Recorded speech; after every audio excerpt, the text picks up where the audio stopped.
The following content is for entertainment and educational purposes only. It does not constitute means for diagnosis, healthcare advice, nor treatment. Make use of a qualified healthcare professional for such purposes.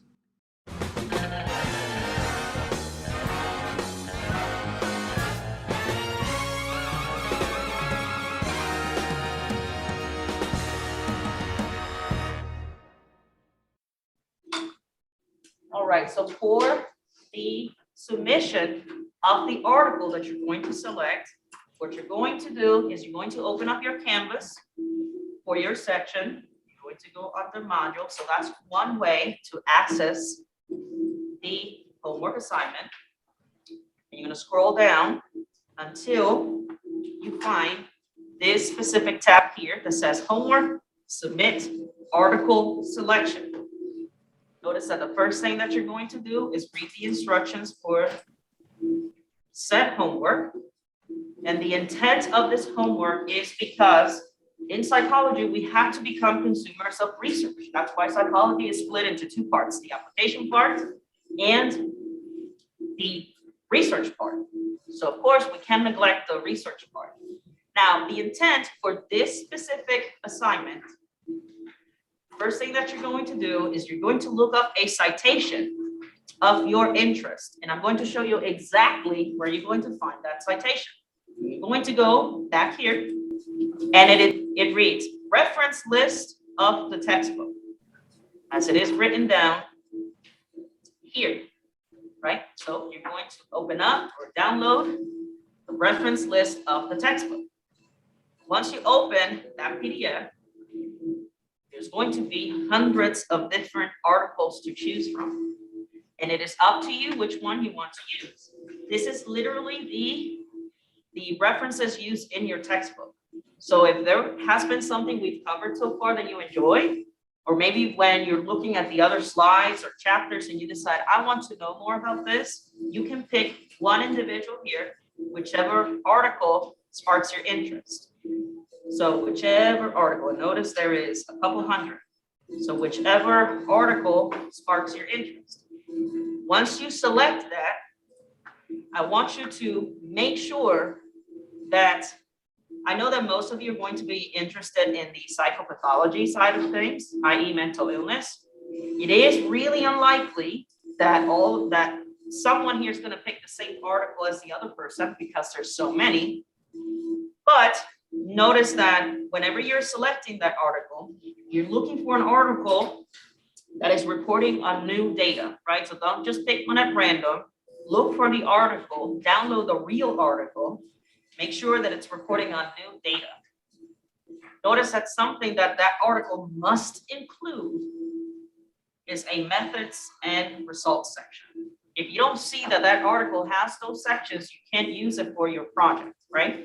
So one of the sections that it has to include is the methods and results section within that article. Notice that any classical study, so for example, say any pioneer study in psychology, so for example, Albert Bandura's Bobo the doll experiment or the clown experiment, you wouldn't be able to use that because that is immensely recognizable. So trying to use something that is not a classical study in psychology, right? Something that's super popular. So for example, the Milgram experiment, or say, Hi, Dad. I'm in class right now. hi. Hi, I'm her professor. Yeah, she's in class. Yeah, or her instructor. I'm not a professor yet. You doing okay? Oh, man. Yes, ma'am. Okay, I just wanted to make a new friend.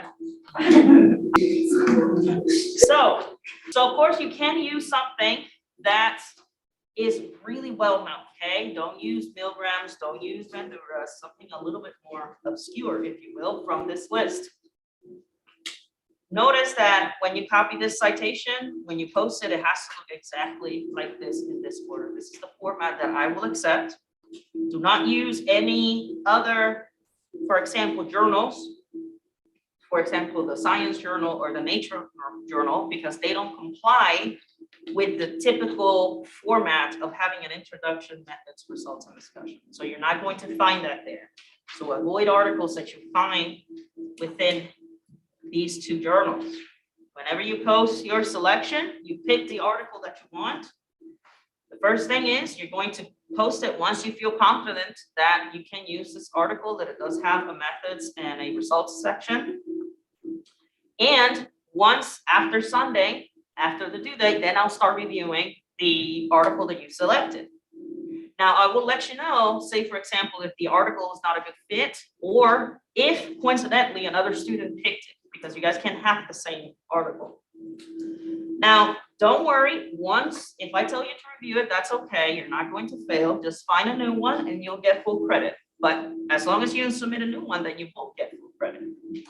Something really important is to make sure, ensure that the article you selected, you have it available, that you actually download it, that you have it in your drive, in your email, on a jump drive, on your cloud, wherever. But make sure that you actually have the real article and not just a citation.